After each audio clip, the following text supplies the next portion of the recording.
Mais um Elas Falam Tudo no Ar e hoje eu estou com um convidado muito especial. Ele que é meu amigo de coração. Eu também fui madrinha de casamento e ele é engenheiro, designer e biólogo. Seja bem-vindo, Geraldo Secreto. Oi, Elaine. Amigo, primeiramente eu quero te agradecer. É um prazer te receber aqui. Sinta-se à vontade e se prepare que hoje vamos falar tudo um pouquinho da sua vida. Conta um pouquinho como era o Geraldo pequenininho lá na infância. Geraldo pequenininho sempre foi... Eu acho que eu sempre adorei, né? Sempre fui muito inovador, né?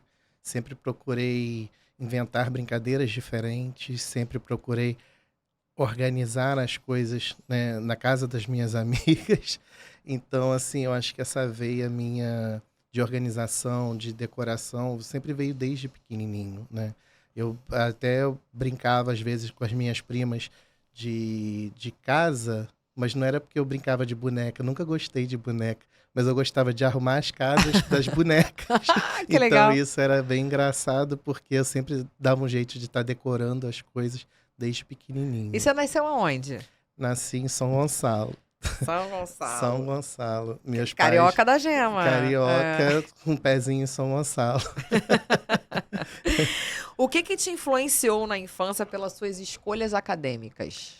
Então, na realidade, se eu fosse levar pela minha infância, praticamente nada, né? Uma pessoa morando em São Gonçalo, né? Não é uma cidade bonita. Sim. Então, mas foi o que eu falei, eu sempre tive aquela veia de, mesmo estando num lugar não tão interessante, eu sempre procurei deixar um pouco melhor.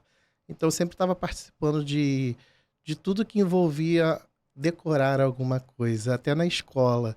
Então, eu sempre montei... quando eu era peça, eu participava da decoração das peças. De teatro. De teatro. Então, eu sempre fui muito dessa parte artística, né? Apesar de ser muito tímido. Então, hoje a timidez até é uma das coisas que me segura um pouco, porque é difícil eu estar falando assim para muita gente, mas eu acho que se eu perdesse um pouco da timidez, eu acho que eu estaria num lugar bem mais à frente. E tua mãe deixava de boa você fazer algumas coisas, mudanças dentro da casa? Deixava não só minha mãe, como as amigas, as mães das minhas amigas. Eu me lembro que eu ia para casa das minhas amigas, as mães compravam móveis novos, coisas novas, e eu sempre que botava as coisas no lugar para elas. Te chamavam para ajudar a arrumar. Me chamavam, e elas ficavam sabendo uma das outras, né, que mãe de colégio conversam, Sim. né? E acabava que eu organizava a casa de todo mundo, decorava, ajudava, e às vezes até nas lojas ajudar a escolher os móveis, para você ter ideia, desde pequenininho. É a imagem que eu tenho, assim, da minha infância. Então, essa parte da arquitetura, né, dessa parte de design, sempre teve muito na minha veia. Eu não consigo me ver fazendo outra coisa, né? Então, você desde pequenininho se via como engenheiro, não tinha nenhuma outra opção de profissão que você pudesse escolher quando eu crescer eu quero ser isso. Então, na realidade, eu sempre me vi como arquiteto, né? A engenharia veio depois como uma consequência, porque eu sempre quis criar coisas diferentes. Numa reforma, eu sempre quis remover paredes mais difíceis. Então, eu acabei fazendo engenharia por causa disso. Complementou meu currículo. Uma coisa que na parte de designer, né, não poderia. Na arquitetura, com certo limite, né? O arquiteto ele tem uma limitação também dentro da profissão. E a parte de engenheiro, não. Você pode ousar mais. Então, essa parte do ousar mais, a engenharia acabou complementando minha formação de maneira muito positiva e fez com que eu pudesse pegar projetos cada vez maiores. E qual foi o primeiro projeto assim de arquitetura que você lembra da tua vida que te marcou muito? Então, eu comecei logo assim que eu me formei, né, em design, fui trabalhar, meu primeiro emprego assim na área foi trabalhar na Tokstok. Era um sonho, né, trabalhar na Tokstok. Era bem diferente da realidade que é hoje, né? Antigamente, para você trabalhar na Tokstok, você tinha que ser arquiteto ou designer. Então, você tinha que projetar para os clientes, você tinha... Era uma empresa... Antes, tinha mais preparo dos funcionários, né? Vamos dizer assim. Acho que agora nem tem essa obrigação, Agora nem né? tem essa obrigação, né? Mas antigamente, sim. Quando eu entrei, né, mais de 20 anos atrás, tinha essa necessidade. Então, era vendedor-decorador na época. Aí eu fui pleno, sênior, né? Eu fui crescendo sempre lá dentro. crescendo dentro da empresa. E aí, eu comecei a fazer muitos clientes fora, né, Da loja. da loja. E aí uma amiga minha, que eu dei uns pitacos na época do apartamento dela, né, a Gisele, ela comentou comigo que tinha um cliente que tinha comprado uma mansão na época lá em Niterói, e essa mansão ele queria reformar a casa toda. E ela me apresentou.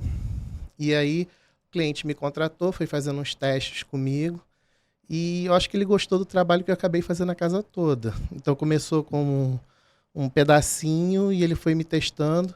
Fiquei muito lisonjeado na época, porque ele poderia ter contratado qualquer escritório grande de arquitetura. Que já tinha um nome no Que já mercado tinha um na nome no mercado, eu época. estava começando, né? E ele me deu essa oportunidade. E a gente acabou ficando amigos, né? Depois. Fiz outras casas para ele, fiz também uma obra comercial para ele também. E a gente acabou ficando amigos e ele até foi um dos meus padrinhos do meu casamento, como você. Ah, que legal. Porque eu decidi, né, chamar pessoas que foram importantes na minha Na tua vida em algum momento. história. E ele abriu portas para mim no mercado. A casa ficou Ah, conhecidíssima. Foi imagina. catálogo da Hugo Boss, inclusive, né? Então foi uma obra grandiosa e que marcou muito o início da minha carreira. E eu tenho gratidão por ele por causa disso. Porque no meu casamento, quando eu chamei para ele ser padrinho, ele falou assim: ah, mas por quê? Eu falei: cara, tudo bem, né? Que a gente procura fazer um bom trabalho, né? A gente acaba, a consequência, né? Você se destaca, mas você me deu a oportunidade. E foi o primeiro, Você né? olhou para mim. Ele não foi o primeiro cliente. Ah, Ele foi o primeiro cliente que foi, enorme. Eu tá. tinha várias outras Que obras, foi a né? partir desse caso que você falou, não, agora é para valer. Eu tinha várias outras obras, né? Eu atendia vários clientes, todos, a maioria tenho relacionamento com eles até hoje, mas essa obra especificamente me projetou muito, né, Sim. dentro do meio, porque algumas profissões você acaba, né, você mesmo que você seja bom, mas se você não se mostrar, você acaba ficando apagado. E a arquitetura, infelizmente, tem esse problema, Tem né? que estar na mídia. Não é Ah, que tá na mídia, você se destaca. Eu falo, não adianta você pagar para estar na mídia. Se você não for um bom profissional, não vai segurar a sua carreira. Mas ali, na verdade, foi uma consequência de um bom trabalho. Ele me deu a oportunidade de eu fazer o trabalho dele, eu me dediquei ao máximo e, consequentemente, a gente ficou bem conhecido no meio. Não só dos clientes, mas como dos outros profissionais também. Geraldo, como que você equilibra as habilidades técnicas da engenharia com a criatividade exigida pelo designer? Foi o que eu falei inicialmente. A engenharia, ela me trouxe bagagem para as minhas viagens, né? Eu até pergunto às vezes a outros amigos meus, né, de profissão, arquitetos, design, se eles têm uma visão meio espacial. Eu até brinco que minha mente é igual do Bob, do Fantástico Mundo de Bob. Porque assim, eu entro no ambiente, eu entro nos lugares, eu vejo pronto. Então, eu tenho depois a trabalheira de colocar no papel, de fazer o projeto. Aquilo que tá na Eu tenho que cabeça. passar o que está na minha cabeça pro papel. Mas assim, se tivesse uma ferramenta, um chip, alguma coisa que você pusesse assim, numa máquina e já colocasse ali, Tchuf, tá pronto. resolveria a Ah, minha vida, porque o meu raciocínio em relação a isso é muito grande. Então, eu tenho esse trabalho hoje de ter esse pensamento rápido, de viajar e depois tem a trabalheira toda burocrática de botar tudo que está na minha mente no papel, mas eu consigo, assim, 100% das vezes, conseguir transportar aquilo da minha mente real, às vezes indo na obra a primeira vez. Consigo identificar tudo que eu vou fazer. É, e o cuidado, né, de saber o que o cliente quer também, né? Eu acho que a gente tem que, como profissional, a gente tem que respeitar a vontade do cliente. Ele está te contratando. eu sei que o Geraldo fez o meu apartamento e a gente discutia pra caramba. Ele falava, Elaine, tem que colocar 2 ar-condicionados na sala. Eu falei, exagero, não precisa. Quando você encher a casa e tiver verão, você vai me agradecer. Hoje em dia eu agradeço. Porque é o que eu falo, isso é um simples erro básico do cliente. O ar-condicionado é uma coisa que eu brigo muito com os clientes. Porque o que acontece? Isso já é papo de engenheiro, já não é mais o arquiteto. Mas, por exemplo, você tem ali os BTUs do ar-condicionado, né? E aí, só que aquilo é calculado em média do ambiente de uso normal, tipo você mais uma pessoa, você mais uma pessoa e o seu filho, sua filha. Então, uso normal. Só que em alguns ambientes, como a sala, por exemplo, uma sala de estar, uma varanda, normalmente você recebe pessoas. E Elaine recebe muitas 40. pessoas. Então, e aquelas pessoas, elas, né, o corpo, ela libera calor, né? Você fala, libera E um calor. ar só E aí você Ah. consome aquele ar frio do ambiente. Então, o ideal é para você trabalhar sempre, principalmente na sala e nas varandas, um pouco mais de BTUs do que se pede no manual do aparelho, É. entendeu? E como que surgiu a ideia de fundar a 3G Arquitetura? Então, a 3G, quando eu trabalhava em uma empresa, né, ainda funcionário, eu tinha um estagiário, né, que hoje tem o escritório dele de arquitetura, e tinha um outro funcionário que também hoje tem um escritório de arquitetura. Todos os três, o nome, por incrível que pareça, começavam com G. E a gente era zoado, lá vai do Geraldo, 3G. Gustavo. Não, era Geraldo, George e Guilherme. Ah, tá. E aí o que aconteceu?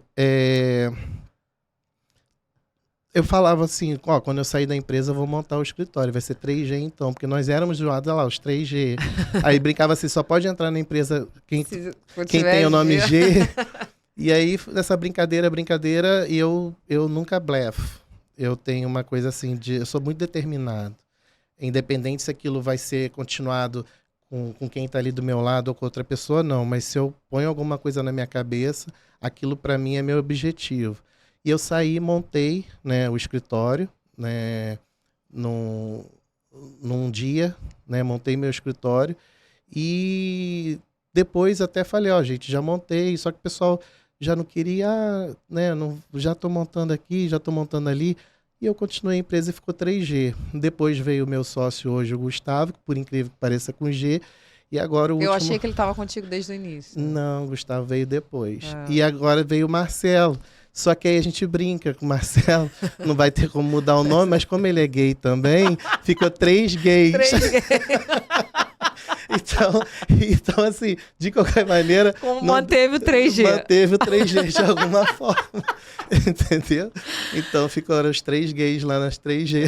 E são maravilhosos. E você se inspirou em alguma coisa nesse empreendimento, amigo? Então, eu sempre quis... Eu sou libriano, né?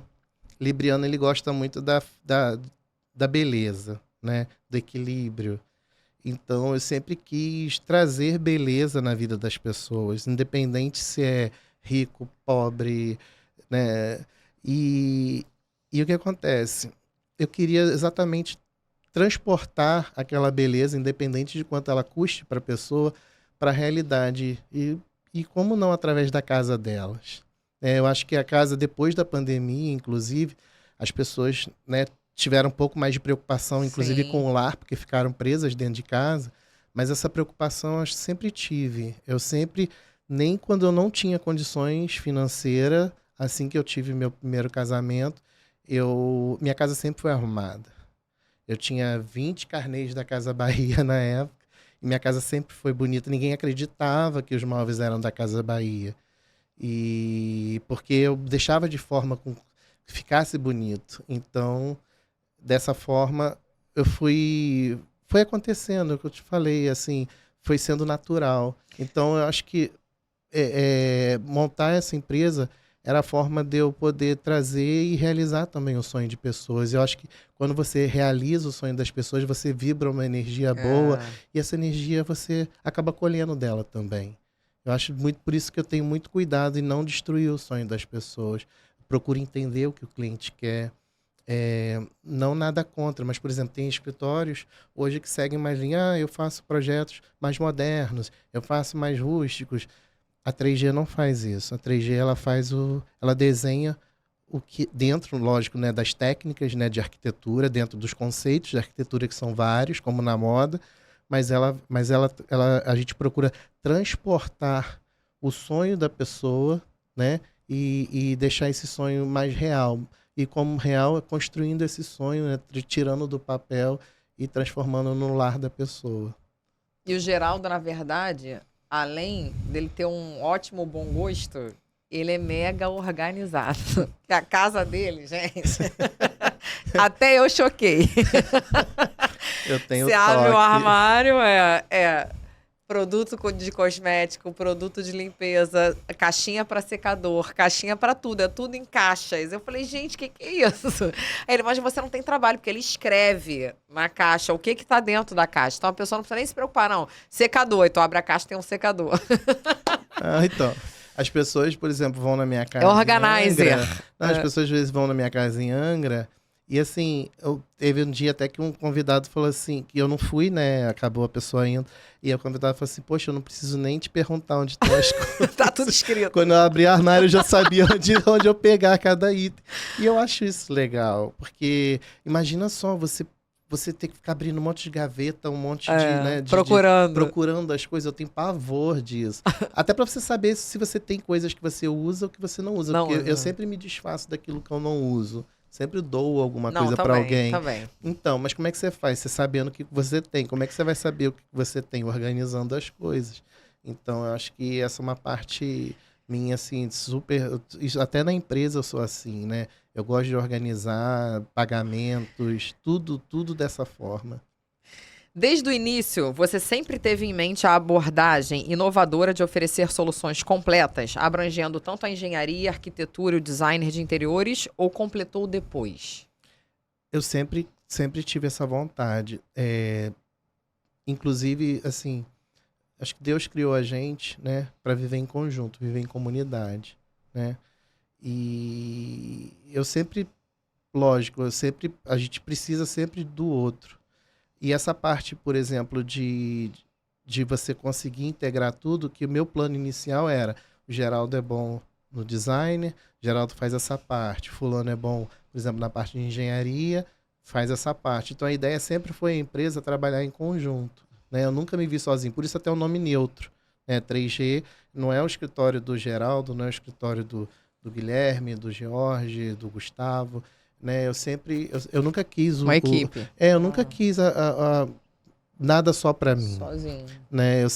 Eu acho que o ser humano ele é dependente do outro e a gente tem que reconhecer. E todo mundo tem seu ego.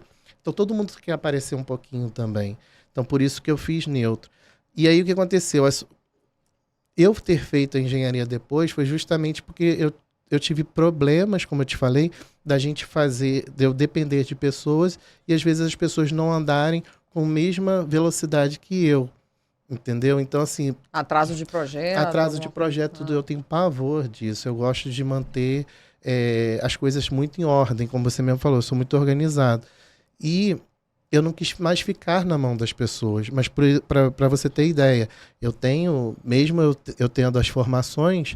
Eu tenho outras pessoas que trabalham no escritório que também são engenheiros, outras pessoas que também são arquitetos, outros designers que complementam a nossa equipe e nos fazem fazer um trabalho mais rápido e mais completo para o cliente. Então, assim, são fases que dentro de uma obra você precisa ter todas essas fases.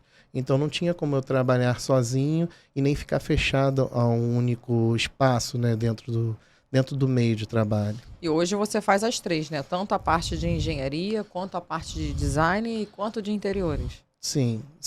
Entrega o projeto completo. Casa completo. pronta. Eu acho que quando a gente consegue fazer uma coisa mais completa para o cliente, a longo prazo e até curto prazo, dependendo, acaba saindo mais barato para ele, Sim. independente de quanto ele gaste, porque você já prevê determinadas coisas. Mesmo quando você não faz a obra toda, é interessante você conversar bem com o cliente e saber as etapas para poder você programar aquilo e não quebrar talvez uma parede futuramente que já estaria pronta e interferir num outro ambiente que também já estava pronto. Então é o que eu falo para o cliente, tem como se programar. E para se programar você tem que pensar nos pós, nos contras, entendeu? No que faz, no que não faz primeiro, nas etapas.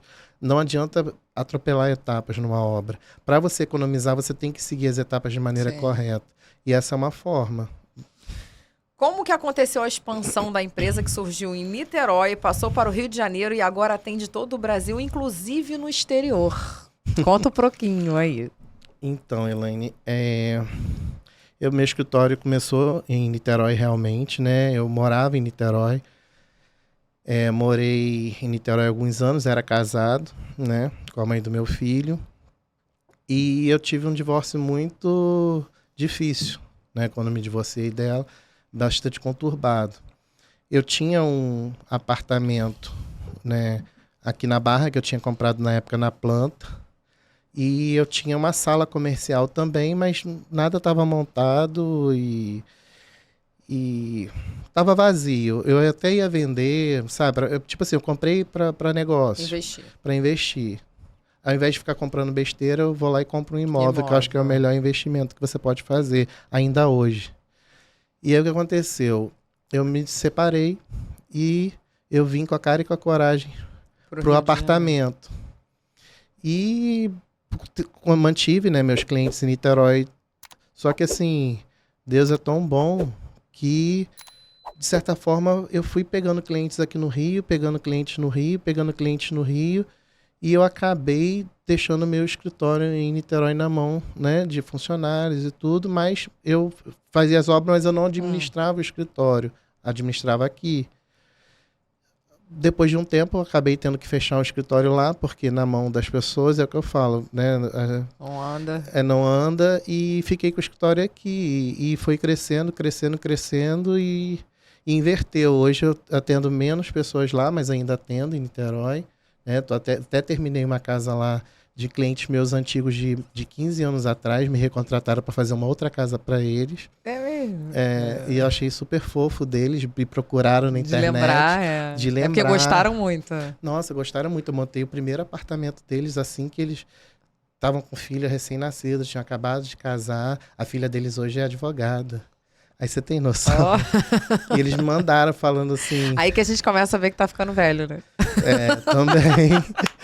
Também, e ela me mandou uma mensagem fofa, assim, ai, eu não sei, seu escritório, eu sei que está atendendo outro tipo de público, e se você pode, se a gente pode fazer com você. Eu falei assim, aqui na empresa não tem essa de público. Eu te falei, o lema da 3G é atender todo mundo, todos os sonhos eles têm seu valor. Então a gente conseguiu lá, chegou num acordo, a gente fez o projeto. E posso te falar, foi a melhor coisa que eu fiz, porque se você vê a mensagem de gratidão semana passada, quando a gente entregou a obra, ela mandou para mim de novo agradecendo. É muito gratificante. É muito gratificante o cliente procurar 15 anos depois, e 15 anos depois você atender ele, e ele de novo ele fica falar muito feliz. que tipo assim, que foi a melhor coisa que fez. Não tem dinheiro que pague. Então, assim, nem tudo é dinheiro. O dinheiro é importante, né? A gente precisa dele. Eu não teria como fazer as coisas que eu faço sem ele, mas a gratidão também é muito importante, esse vínculo, esse laço com pessoas. Então, é o que eu falei, a gente não vive aqui nessa terra sozinho, então a gente precisa manter esse tipo de laço sempre. E conta agora essa expansão astronômica de parar no exterior. Então, na verdade, eu não sei, assim... Como que surgiu isso? Então, eu sempre tive alguma coisa dentro de mim que a gente não ia ficar só aqui. Você sempre falou. Mas eu nunca procurei, assim, as coisas na minha vida, graças a Deus, e graças a Deus mesmo, são até sobrenaturais. Eu vou te falar que eu converso muito com ele vai me colocando, né? Você vê, ó, sem querer eu saí Se eu tivesse ficado em Niterói, se não fosse a minha cara e a coragem de eu vir, é o que eu falo, Deus não vai te jogar uma mala de dinheiro porque você está orando. Mas ele vai talvez até nos momentos difíceis, ele vai te empurrando para onde você tem que andar. Então, assim, ele vai botar uma pedra no seu caminho para você talvez desviar da pedra e ir para outro caminho. Aí na hora você vai reclamar que aquela pedra está ali. Mas depois vai entender o porquê. Mas depois você vai entender o porquê. Hoje eu vejo claramente na minha vida, quando eu olho para trás, até nos problemas que eu assim não desejaria para ninguém, o quanto aquilo me trouxe até aqui. E assim, eu sempre tive uma coisa de que nós atenderíamos fora. Então nós fomos convidados por alguns clientes, né, a fazer algumas coisas fora do país, como nós fizemos há pouco tempo em Portugal, aí nós fizemos agora alguns nos Estados Unidos, né? E aí a gente, visitando as obras, você vai vendo o quanto os outros países são carentes e o quanto nós somos evoluídos em algumas áreas, entendeu? Sim. Não só da arquitetura, como outras também, até na médica e tudo. Medicina, odontologia, então nem se fala. Então, e aí a gente foi vendo essa parte, e aí A gente, foi o que eu te falei, né? Eu tenho hoje, estou cercado de pessoas que, né, que estão aqui sempre somando, graças a Deus também. E aí eu conversei com o meu sócio, Gustavo. O Gustavo é um menino bem do mundo. E eu falei assim, Gustavo, a empresa está crescendo. Eu não posso largar o Brasil 100%, porque eu preciso me dedicar aqui. Mas eu acho que você já está preparado para a gente abrir um braço da empresa fora. E ele topou, ele é bem parecido comigo nesse sentido. E a gente abriu o escritório lá. Em Portugal. Não, Lá. em Miami. Ah, em Miami. Em Miami. Que ele estava em Portugal. Ele estava na Itália, fazendo uns serviços na Itália. Eu falei com ele. O Gustavo estava fazendo alguns serviços na Itália. E aí, quando ele voltou pro Brasil, ele falou assim, voltei pra minha terra, não sei o que. Eu falei, não. Sua terra é lá. Sua terra não é no Brasil. Conclusão, vocês abriram o escritório em Miami. Abrimos o escritório em Miami, tá abrimos uma empresa lá, tá tudo regularizadinho já direitinho. E Gustavo tá lá em Miami. Que legal! E aí, Gustavo está em Miami. Vou te visitar, amigo, em breve. Adoro Miami. E a gente tá assim, né? E eu acho Miami, assim, eu tenho carinho por Miami. Total. Porque eu acho... É o Rio de Janeiro mais glamouroso. Tipo assim, parece que eu tô na Barra da Tijuca, mas onde funciona tudo, né? Tudo. E onde você pode andar com joia. Apesar de que estão dizendo que não tá tanto assim, não. Não, Miami hoje em tá dia. tranquilo. O problema é Los Angeles. Miami tá tranquilo ainda. Porque uns aninhos que eu fui pra lá, uns 2, 3 anos atrás, filha, a mulherada de joia na rua, que eu falei, aqui não tem assalto, né? Aqui não ainda dá pra andar tranquilo.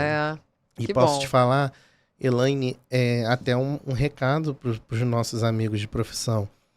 As pessoas tentam, às vezes, copiar muito as coisas de fora. Tipo assim, e ao contrário, como o pessoal lá de fora tem um carinho pelo design, pelas peças brasileiras. Não, e você pegou também um lugar que tem muito brasileiro, né? Não, tem Miami muito é lotado brasileiro. de brasileiro. Sim. Quem não sabe falar inglês, quiser ir pra lá e não falar inglês, vai Não, ficar dá de boa. tranquilo. Português e espanhol.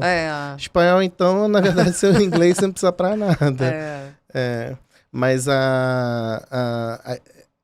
o designer brasileiro vende muito, não só nos Estados Unidos, como na Europa também.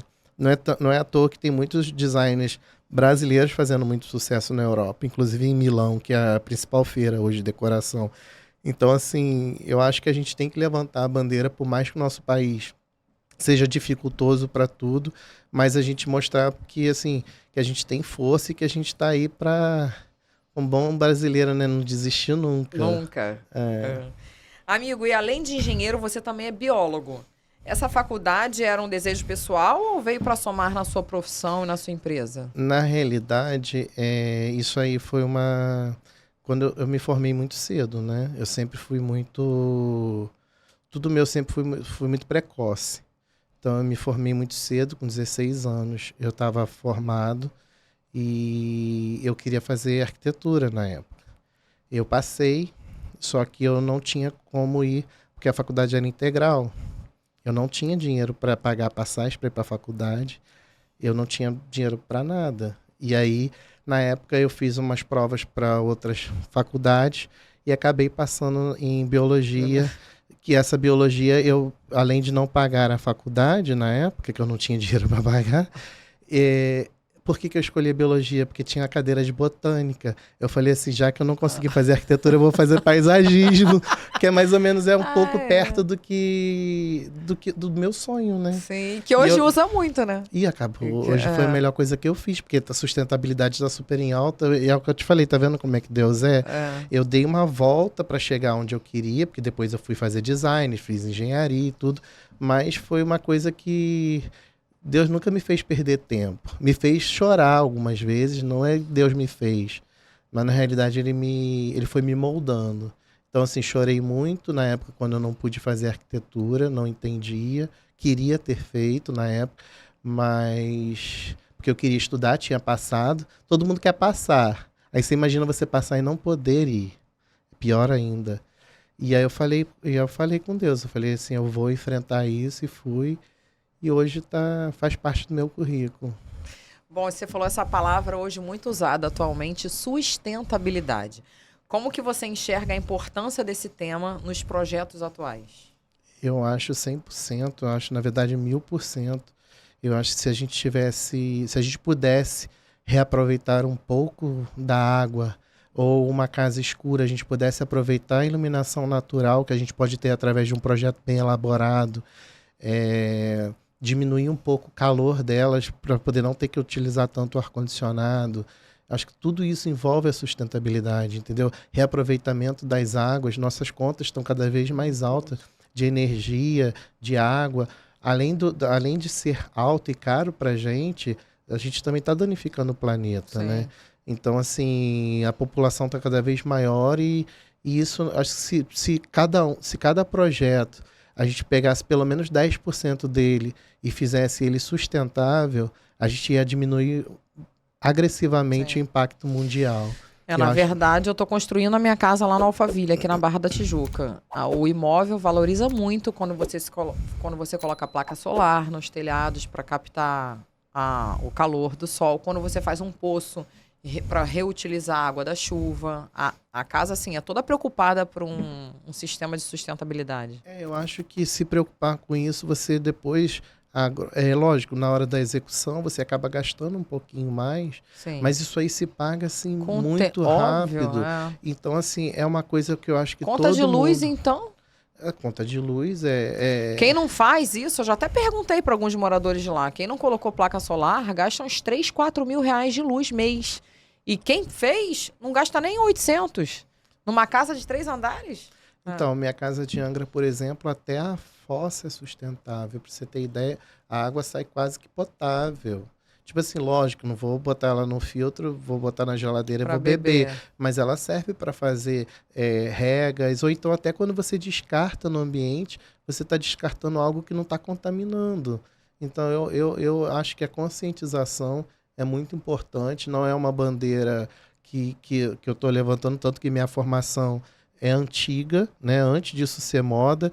E se olhar lá atrás, a gente sempre teve essa pegada sustentável no escritório antes de saber que isso seria que isso seria modismo hoje, né?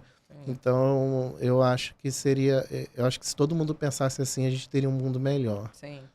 Você acredita que a sua formação de biólogo mudou a forma como a 3D Arquitetura aborda a questão da responsabilidade ambiental em seus projetos? Sim. Inclusive, para você ter ideia, eu evito muito, lógico, um projeto ou outro em obra, a gente tem que imprimir para deixar lá nas paredes, até para o pessoal da obra entender, mas para clientes eu já não dou mais projeto impresso, né, por causa da questão do papel. Cartão de visita a gente não usa mais na empresa, a gente faz tudo de forma digital. É uma forma também do próprio escritório, né, tá inserido nisso. Então, assim, não é porque não quer imprimir para gastar dinheiro, não. A gente tem impressora lá enorme no escritório, mas é realmente para você diminuir o impacto, né? E hoje está tudo tão digital, é muito mais prático você abrir na tela do celular, no iPad, né? Ou então você encosta um telefone no outro, você já pega meu contato. Para que eu vou ter um cartão de visita? Entendeu? Então, assim, até nisso a gente já mas isso está acabando. Tempo. Tem tanto tempo que eu não recebo um cartão de visita de alguém. Mas porque a gente já troca logo o contato ali, vai no WhatsApp, todo mundo se fala pelo WhatsApp. Mas tem muita gente que ainda pede. Usa? Me dá um cartão seu. Eu falo assim, não tem cartão não. Aí eu olho assim, se for iPhone, eu encosto ali no dela. Pronto. Se não, eu falo assim, me dá seu WhatsApp que eu mando um oi para você. E faço assim. Ou então a gente também tem uns tagzinhos, não sei se você conhece. QR Code? Não, tem acho que é DOP. Negócio, é tipo um cartão mesmo, parece um cartão de crédito. Eu tenho um na carteira. Aí você encosta assim no celular, passa seus dados todos. Passa até Instagram, se você quiser, passa tudo. É bem legal. Isso eu tenho que fazer, ainda não fiz não. Você pode compartilhar com a gente alguma experiência de projeto internacional? E como que a empresa se adapta a diferentes contextos culturais? E regulamentações também, né? Eu não sei se é igual do Brasil lá para fora. É completamente diferente. As regulamentações, eu posso falar agora, por exemplo, de Miami são bem diferentes, né, do Brasil. Mas é o que eu falei, são países que dão certo. É o que eu brinco até com os clientes. A maioria das obras de reforma que eu faço aqui hoje no Brasil, todas as paredes que eu jogo, né, no chão, que eu vou demolir, eu sempre faço as novas em gesso. Eu não uso mais tijolo, nem nas partes molhadas, como banheiro. Em Miami parece que é muito assim, né? Muito assim, posso te falar, funciona muito bem. Ah, mas Drywall. se você fizer direito, não existe material ruim, existe material usado de maneira incorreta. Todo material que para que ele foi desenvolvido, se ele é utilizado da forma correta, ele vai ter a sua utilidade 100%, 1000%. Então, assim, lá eles estão muito... se você vê a forma da parte elétrica que eles fazem, a parte de conduíte, sabe? É tudo muito mais elaborado do que aqui no Brasil. A gente, nesse ponto... Tá atrasado. O Brasil está atrasado. Então, mas os profissionais são ruins lá, nossos profissionais são melhores. Mas aqui a gente está atrasado. Lá eles têm o material e não tem a mão de obra. Aqui a gente tem a mão de obra e não tem material. Eu acho que se a gente, inclusive, essa jogada que eu estou tentando fazer, sabe? Tipo assim, colocar a cultura do cliente brasileiro, da gente poder melhorar as coisas com as ideias que os americanos têm em questão de material. E lá a gente também tá treinando o pessoal para poder trabalhar da forma como a gente trabalha. Aí tu vai arrebentar. Isso se que jogar, tu fazer, né? Teu bom gosto que você tem aqui. Arrasa nos projetos daqui com o material de lá, que é top. E o Gustavo tá lá estudando direto, porque não é fácil, tem que fazer várias provas para ter as licenças lá nos Estados Unidos. Sim, imagino. Mas aí, como ele é bem mais novo que eu e também não tem aquele negócio que para trabalhar legalmente tem que pegar o green card ou alguma coisa assim? Sim, então, na verdade, a gente está atrás disso, que a gente está entrando no país como investidor, né? Já que a gente abriu empresas. Então, assim, há um investimento nisso tudo que a gente fez para poder estar chegando lá. Sim. Qual que é a principal diferença de um projeto planejado e construído aqui no Brasil comparando com o exterior? Na verdade, o projeto em si, basicamente, tem todas as mesmas regras, né? É o que eu te falei, você muda uma nomenclatura de uma coisa ou outra, mas, por exemplo, como a equipe lá nos Estados Unidos tá pequena ainda, às vezes a gente, por exemplo, a equipe lá médio, local, a gente faz tudo aqui, né, no Brasil e manda para lá. Então, assim, a gente já está fazendo esse serviço dessa forma. Mas, lógico, muda, por exemplo, aqui a gente usa centímetro, metro, lá é polegada. Então a gente, né, muda as nomenclaturas, mas basicamente o projeto ele tem uma receitinha de bolo, né? Você tem algumas regrinhas, algumas partes, você tem que ter a planta baixa, corte, né, vista. Então são essas coisas que a gente não muda, né? É meio que uma linguagem universal. Padrão. Então a gente só muda, na verdade, às vezes, dimensões, às vezes o balanço, que a gente chama aqui, lá nos Estados Unidos é outro nome. Então, mas basicamente é uma linguagem universal que se utiliza. Agora conta um pouquinho qual foi o maior desafio que você enfrentou para começar a empreender aqui no Brasil. O problema no Brasil só é incentivo, né? A gente não tem. Não tem nenhum. De nada. Para você ter ideia, eu às vezes pegava estagiários bons, tá? No meu escritório, mas que, por exemplo, não tinha condições, não tinha um incentivo para fazer um curso, algo melhor, e a gente sempre, quando eu via que a pessoa realmente quer aprender e realmente tem aquela força de vontade, eu me lembro lá atrás, né, do Geraldo novinho, estudante sem ter, e aí eu pego e a gente lá no escritório procura, fala, se matricula no curso, a empresa dá um jeito e paga para você e tudo. Então a gente procura dar um incentivo que o governo, por exemplo, hoje não dá.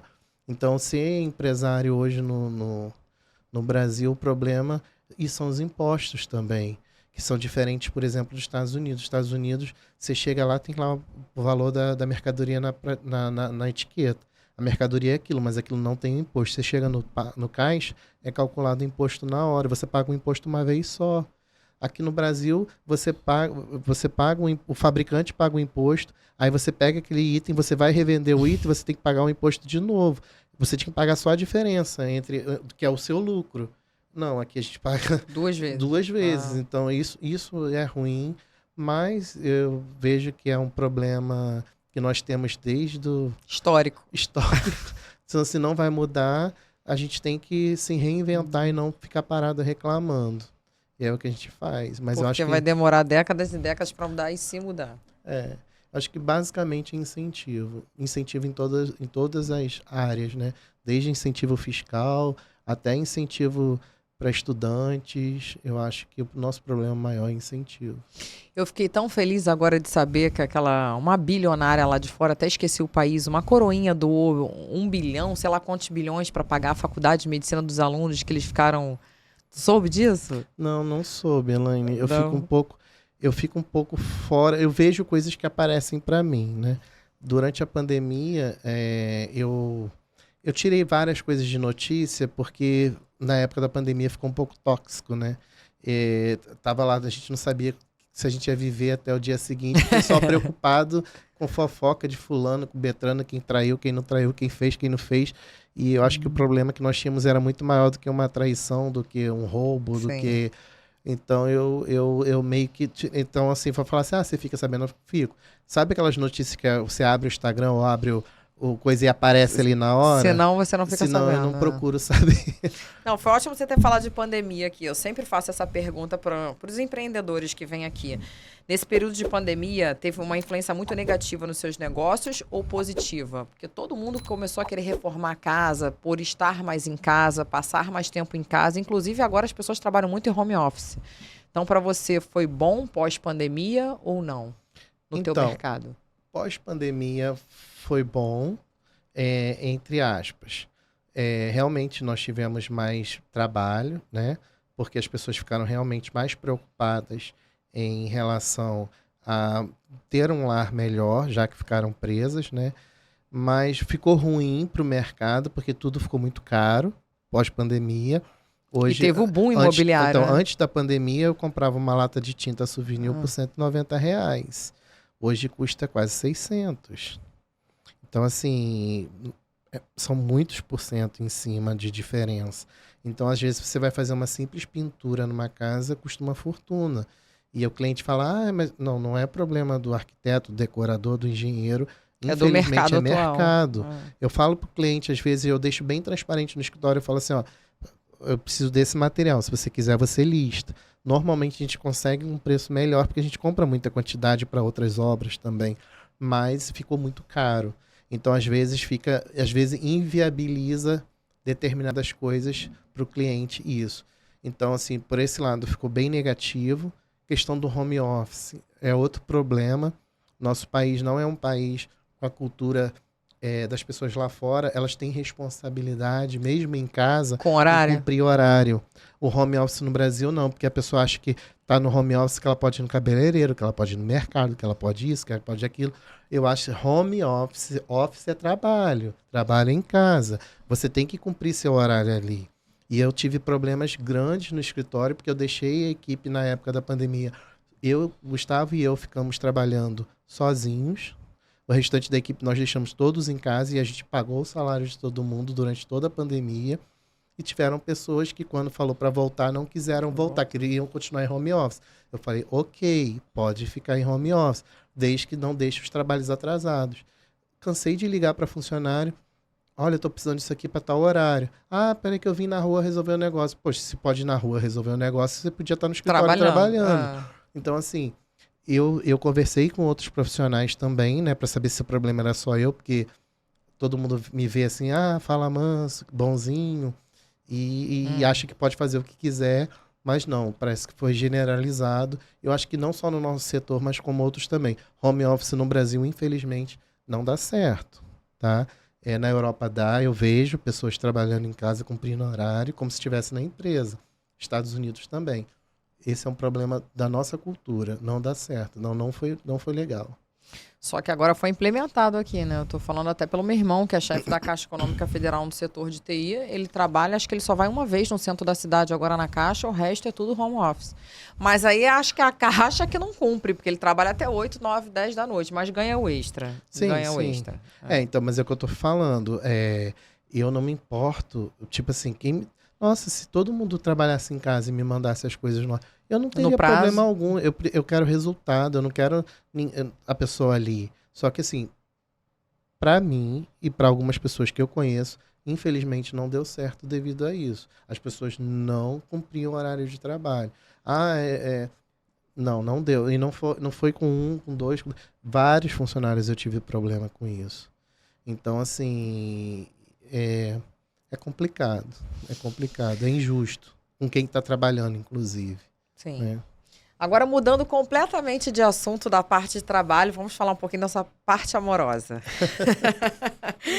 Você teve um casamento icônico, super badalado, que inclusive eu fui madrinha, tive a honra de ser madrinha. Conta pra gente como é que foi a preocupação daquele mega evento, se vocês participaram de tudo nos bastidores ou deixaram na mão de alguém, de cerimonialista. Então, Elaine, você já sabe que eu sou detalhista, né? E a gente participou de tudo, né? Os mínimos detalhes, eu quis que tudo ficasse perfeito para quem estivesse lá. Lógico, nós tivemos uma cerimonialista que nos ajudou, né? Porque com que aqueles desejos, né, entrassem em ordem e foi primordial. Eu acho que cada um tem seu trabalho, tem seu valor. Sem ela, a gente não teria conseguido organizar como foi organizado, mas tudo, até a decoração eu tive que descer um pouquinho antes, botar, organizar, colocar no lugar do jeito que eu queria, porque foi tudo muito... Meu casamento foi muito desejado, né? Era um desejo que eu tinha, porque era uma realização de um sonho, né? Me casar de forma decente e ter uma família decente. Então, assim, eu nunca quis ser solteiro, né? Eu acho que é um lema meu, eu acho que a bênção, ela só é bênção quando ela é compartilhada. Não adianta você ganhar o mundo e você não ter com quem compartilhar, não vai ser uma bênção. Então, eu ter alguém do meu lado para compartilhar comigo as bênçãos e as coisas ruins também é importante não só para mim, como para todo ser humano. Então, eu tentei minha vida inteira ter alguém legal do meu lado e estava difícil. Tava difícil. Eu quero mandar um beijo. Para quem não sabe, o marido do Geraldo é o Hugo, um médico maravilhoso, está fazendo medicina, já vai arrasar no mercado de trabalho. Beijo, Hugo! E aí, até que surgiu o Hugo. Então, assim, eu quis para você ver como é que as coisas são sobrenaturais mesmo, como eu te falo, como é que Deus é. Pelo Hugo, a gente teria casado em 2020. E eu falei, não, eu vou fazer 40 anos em 2019. Eu quero fechar esse ciclo. Sabe aquela chavinha? Sim. Eu falei assim, eu quero fechar Nova fase. essa nova fase, 40 anos, entrar um ano novo, casado. Eu falei, não, a gente vai casar esse ano. E no ano seguinte foi a pandemia, a gente não teria tido casamento. Não teria casamento. Então, assim, para você ver como é que foi importante e tudo deu certo. Eu nunca vi as coisas saírem tão redondinho. Foi lindo, de Deus. lindo. Até o tempo, né? E no dia do casamento choveu muito. Só que na hora do evento, na hora não. do evento, não. Eu ajoelhei e falei, Senhor, tudo já aconteceu de forma tão extraordinária. Eu falei assim, eu não sei nem como te pedir, mas me ajuda. Tipo assim, por favor, faz parar de chover, né? Que passou meia hora, parou de chover. E fez aquela noite maravilhosa. Lindo, né? E como foi a escolha do Castelo de Itaipava, que é um lugar maravilhoso aqui na nossa Serra do Rio de Janeiro? Eu sou romântico ao extremo. Eu acho, um filme, inclusive, que pode me descrever como eu sou para um relacionamento, eu não sei se as pessoas já assistiram, é um desenho animado, chama-se Up, Altas Aventuras. É um desenho animado, eu acho que todo mundo deveria assistir para ver o que é ter alguém que você ama do seu lado. E como um desenho animado, né? Ele é um desenho animado, não é uma coisa real. Mas eles têm aquela coisa da esperança de transformar né? Até no próprio desenho, de transformar o lúdico no real. No real. Que não é tradicional? O que é lúdico, né, na vida das pessoas? Um castelo, um príncipe. Eu falei assim, o cara no castelo. eu falei assim, o Hugo é um príncipe. Então a gente falou assim, nós vamos casar num castelo. E aí foi a ideia de fazer lá por causa disso. Mas era um desejo seu ou do casal, o desejo de casar lá? Na verdade, então, eu tive a ideia. Na verdade, como é que foi a ideia? Como é que eu pedi o Hugo em casamento? Eu estava um dia eu sonhei com a gente casando. Muito real. E o casamento era lá. E assim, muito real. Como eu te falei, minha mente é bem fantástico mundo de Bob. Então, assim, quando eu acordei, era tão real o sonho que eu liguei pro Hugo e falei assim, vamos casar? Ele falou assim, ele até brincou, ele falou assim, poxa, nem foi de uma forma romântica, você foi pelo telefone, pelo WhatsApp. Eu falei assim, mas eu quero te compartilhar isso. Eu vi a gente casando, eu vi a gente muito feliz. E eu via nosso casamento, e eu via nosso futuro. E eu falei assim, vamos casar. Aí ele pegou, aceitou, depois ele só falou assim, vai fazer direitinho, né? Aí eu fiz, lógico, pedi a família dele e tudo, mas... Michuruquinha. Michuruquinha. E aí, o que aconteceu? A gente pegou e decidiu. Aí ele falou, vai ser aonde? Eu falei assim, amor, eu acho que tem que ser no Castelo de Itaipava. Eu vi a gente casando lá.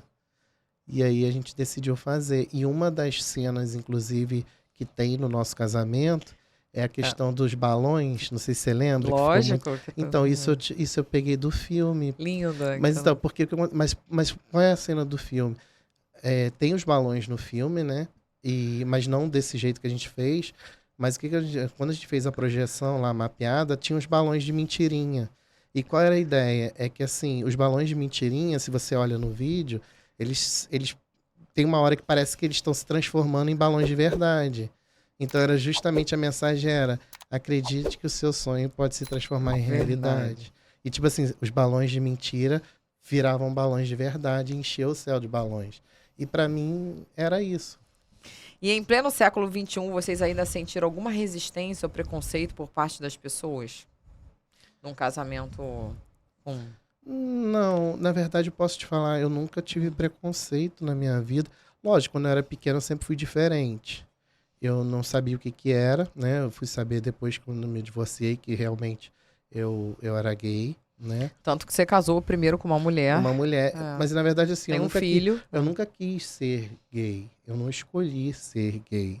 Eu acho que diferentemente da pessoa, virou gay, é safadeza. Não, eu não escolhi. Eu não...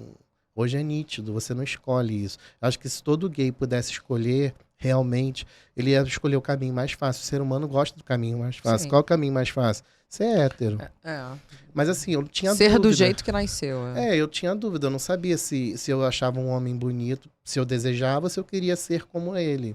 Então eu tinha essa dúvida. Mas eu sempre falei manso, sempre fui quietinho, né? Sempre fui estudioso. Então, assim, lógico, na escola você sofre, viado, não sei o quê, mas assim, nunca liguei. Na minha família, meus pais super liberais, ninguém nunca botou assim, é isso, é aquilo. Não. Eu não queria ser gay. Então foi uma escolha minha não ser gay. Fiz promessa, eu falava com Deus, eu falava, Senhor, se o Senhor tira esses... Eu não quero pensar em homem, não quero ter homem. E assim, eu tive um casamento até normal. Tinha desejo por mulheres também, tá? Não vou dizer, não tinha desejo, transava normalmente, mas era uma escolha minha. Eu não queria ser porque eu não tinha certeza, mas era isso. O casamento foi inclusive celebrado pelo pastor Márcio Ponce, no qual ele diz ter sido o primeiro casamento homoafetivo realizado por ele. Conta pra gente como que aconteceu a escolha do celebrante. Então, eu acho que foi uma decisão bem... Na verdade, eu acho que foi uma decisão para ele, assim, bem difícil, né? Mas eu acho que ele levantou essa bandeira nossa porque, assim, ele me conhece há alguns anos. Você já frequenta a igreja dele? Ele sabe como eu me porto em relação ao relacionamento, em relação às pessoas. Ele sabe que meu sentimento ali era verdadeiro, não era... não era só uma necessidade. Eu sempre quis que meu relacionamento fosse abençoado por Deus. Deus é muito importante na minha vida para poder eu não ter a bênção dele. E isso foi um presente que ele me deu, ter celebrado o nosso casamento. Mas eu tenho certeza, e ele mesmo falou para mim, ele falou, olha, eu vou te casar, mas olha a responsabilidade que você vai ter, meu filho. Você tem que mostrar para todo mundo que isso que você está fazendo e que as outras pessoas podem ter também como você, mas que as pessoas têm que honrar o casamento. De amor, entendeu? De respeito, de amor, de respeito. Tipo assim, de você se policiar, né? Com tudo. Então, como o hétero também tem que ser. Né? Não é só porque é hétero que é gay, né? Mas é isso, e eu levo, eu falei pra ele, eu falei, se você me der esse presente realmente e aceitar, eu vou honrar esse meu casamento da forma como tem que ser, e até então a gente procura fazer isso. Legal. Eu tenho um orgulho de ser madrinha de vocês. Amigo, qual que é o conselho que você deixaria para os casais homoafetivos que sonham em casar assim como vocês fizeram? Eu acho que as pessoas têm que seguir isso, né? É uma coisa natural. Eu acho que o preconceito, inclusive, vai diminuir cada vez mais se as pessoas, né, com outras orientações enxergarem que o gay não é aquela pessoa promíscua, que não é só a questão do sexo, que não tem essa questão de disso, de aquilo. Eu acho que a coisa para ser natural, ela tem que ser imposta também, muitas das vezes. E só as pessoas seguindo esse tipo de receita, vamos dizer assim, que a gente vai conseguir deixar isso mais natural para todo mundo enxergar que não é uma opção e que é uma consequência de um amor, de uma necessidade, como é no casamento Entre hétero. homem e mulher. É. É. Quem olha seu Instagram percebe que você gosta muito de viajar com o Hugo, né? Com o maridão. Só por curiosidade, quantos países vocês já conheceram? Ai, Elaine, eu vou te falar, eu acho que eu já perdi a conta. Assim, eu realmente gosto de viajar. Acho que duas coisas que eu procuro gastar o que eu ganho. Uma é com viagem, porque eu acho que ninguém tira isso de você, Sim. né? Eu acho que você viajar é um aprendizado, principalmente na minha carreira. Você conhece culturas diferentes, você conhece decorações diferentes, e aí você vai vendo assim, por que que eu tenho que usar isso se lá no país tal usa e fica muito bem? Eu acho que agrega muito, enriquece muito o meu portfólio, eu conhecer tantos lugares. E outra coisa, mas assim, quantidade, Elaine, vou te ser bem sincero, eu nunca parei para Pra contar. contar. Mas Ah, eu acho nem que eu, as pessoas me perguntam também quantos. Eu falei, sei lá. eu sei que a Europa eu conheço toda, Estados Unidos também conheço bastante, aqui no Brasil também conheço bastante. Então, assim, eu acho Também nunca que. contei, não. Nunca contei, mas eu Ah. acho que, assim, é mais fácil eu falar onde eu não fui. Porque aí eu acho que fica mais. Então, conta uma viagem que mais te marcou. De Cara, todas essas. Fala assim, pô, esse lugar foi. então, eu vou te falar, todas as viagens eu vou de peito aberto, sempre me marcam muito. É, eu sempre viajei, né? Sempre viajei, então, assim, mas as que mais me marcam ultimamente são as que eu realmente faço com o Hugo. Porque sabe quando você vai na viagem, você realmente curte? Mas eu acho que a viagem, uma viagem boba, assim, que marcou muito, que foi muito interessante pra gente, foi quando a gente foi fazer nossa foto de pré-wedding, que Ah, nós fizemos as fotos de pré-casamento, a gente contratou na um neve. fotógrafo, fomos Na pra neve. neve. Então, só que você não sabe, teve uma avalanche na cidade, nós ficamos presos lá. Na cidade, faltou luz na cidade. Foi aonde? Foi em Vila Angostura, lá numa cidadezinha erma, assim, depois de Bariloche. Tipo assim, 2 horas de carro depois de Bariloche. A cidade é uma graça, mas nós ficamos sem luz. O hotel ficou sem calefação. Nós andávamos quase 2 O quilômetros. perrengue chique você não colocou no Instagram. Nós andávamos quase 2 quilômetros na neve para conseguir comer. Mas você sabe que. E ele sempre sorrindo. E eu sempre sorrindo. E isso marca, porque assim, nós tínhamos tudo para ser o caos da viagem. Estresse. E E foi não, a gente se maravilhoso. divertiu muito. Tipo, então você tem noção da leveza que é você viajar com alguém que não tá reclamando se que o hotel acabou a luz. Foda-se, desculpa o termo. Mas assim, é muito bom você tá com alguém suave do seu lado. E ele me proporcionou isso. Então, essa viagem mexeu muito com a gente, porque a gente passou muito perrengue, mas os resultados ficaram Foi maravilhosos. maravilhoso. Tanto que ele quer voltar de novo. De tão legal que foi. E é um lugar pertinho, assim, lindo, e ninguém dá nada por ele. E como que você concilia sua vida profissional com a vida particular? Eu sou muito caseiro. Pode não parecer quando eu não estou viajando, mas normalmente eu viajo, né, com ele ou com a família. Mas eu sou muito caseiro. Assim, eu curto meus momentos em casa. Tipo assim, Acabou de trabalhar, independente do horário, eu corro para casa. Eu gosto de estar em casa. Eu gosto de dar atenção para minha família, sabe? No seu tempinho No livre, meu você tempinho faz o livre quê, é com amigo? eles. Ai, eu adoro assistir Netflix. Netflix? Eu não tinha esse vício, eu peguei na pandemia, né? E eu adoro assistir Netflix. Evito fazer coisas em casa, né? Porque eu já fico com um horário bem pesado no escritório. Então eu sempre. Mas quando eu tô em casa, eu procuro ver uma série, chamo ele, a gente assiste um filme, alguma coisa assim. Então, basicamente, eu dedico. Procuro sempre saber como é que foi o dia dele, ele saber como foi o meu. Sim. Então, eu acho que esse equilíbrio no relacionamento, você se preocupar com o outro, é bem importante. Então vamos lá, como que você vê as tendências da engenharia e arquitetura para esse ano de 2024 no Brasil? Então, como eu te falei, não só no Brasil, mas eu acho que no mundo, tá super forte, né? As questões das formas orgânicas, das coisas mais naturais, né? Das fibras, do toque, do aconchego. Tá muito forte, né? Essa parte da arquitetura biofílica, que é você integrar a parte exterior com a interior, né? Você remeter, né, essa parte externa com a interna. Então, isso está muito forte, não só para 2024, na verdade veio para ficar. É o que eu te falei, pelo menos na arquitetura está se preocupando com isso, de humanizar as coisas, né?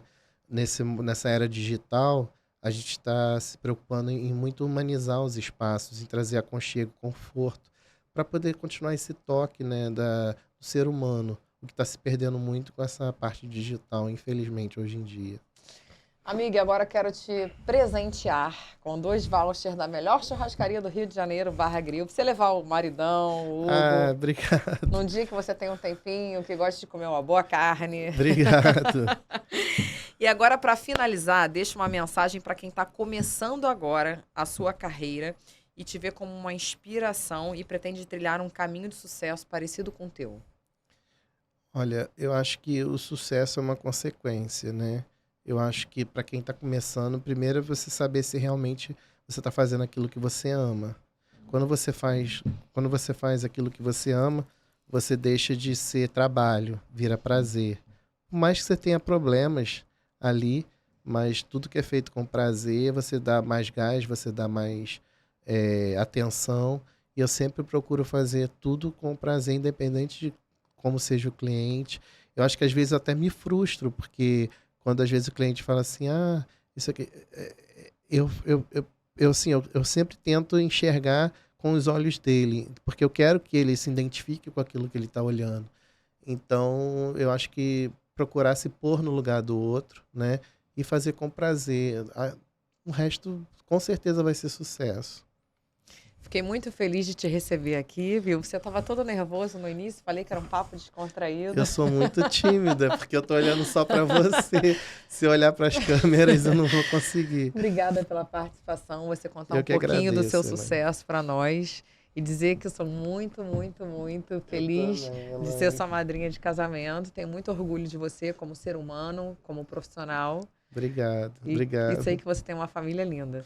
Obrigado. Você sabe também que eu te admiro, foi o que eu falei.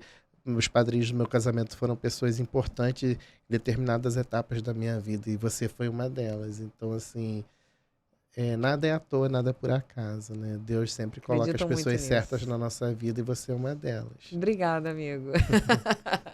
É isso, galera. Lembrando que na próxima quinta-feira temos um episódio novo. Não se esqueça de se inscrever no canal, ativar o sininho para receber todas as notificações e curtir o vídeo. Até a próxima!